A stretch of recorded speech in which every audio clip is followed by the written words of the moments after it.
खलीफा दोम हजरत उमर रज़ी अल्लाह तआला अन्हु के बारे में ये बताया जाता है कि वो हर किसी से कुछ न कुछ सीखते थे। इस मामला की एक मिसाल रिवायत में इस तरह से आई है, पर उन्होंने एक सहाबी से पूछा कि तकवा क्या है, तो उन्होंने जवाब दिया, ए अमीरुल मोमिनीन, क्या आप कभी ऐसे रास्ते से गुजरे हैं जिसके दोनों तरफ कांटेदार झाड़ियां?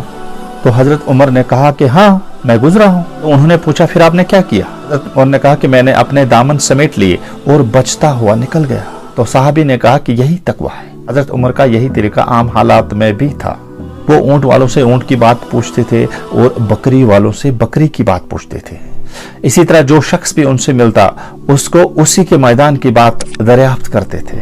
इस तरह वो हर एक से उसके मालूमात के दायरा में सवाल करते रहते थे। इसी से नई नई चीजें और बातें दरियाफ्त करते रहते थे। मौजूदा जमाने में इसी को स्पिरिट ऑफ इंक्वायरी कहा जाता है। साइंसी नुक्ता नजर से इसकी बहुत बड़ी अहमियत है। हकीकत यही है कि वही लोग बहुत बड़े आलिम बनते हैं जिनके अंदर ये स्पिरिट ऑफ इंक्वायरी मौजूद हो। इस किस्म की स्पिरिट हर एक के लिए इंतहाई जरूरी है, ख्वाह वो एक आम आदमी हो या कोई खास आदमी। कि आमतौर पर ऐसा होता है कि लोग सुनने से ज्यादा सुनाने के शौकीन होते हैं, मगर इस किस्म का मिजाज इल्म की तरक्की में रुकावट बन सकता है और ऐसे लोग कभी ज्यादा इल्मी तरक्की नहीं कर सकते। वो इसलिए कि जब आप बोलते हैं आप वहीं रहते हैं कि जहाँ पे आप हैं, मगर जब आप सुनते हैं तो आप अपने इल्म में इजाफा करते हैं। सही इल्मी मिजाज ये है कि आदमी बोलने से ज़्यादा सुने और जब वो किसी से मिले तो सवालात करके उससे उसके फील्ड की जानकारी और मालूमात हासिल करे। मालूमात का खजाना हर तरफ और हर जगह मौजूद है, मगर वो सिर्फ उस शख्स के हिस्से में आता है जो उसे लेने का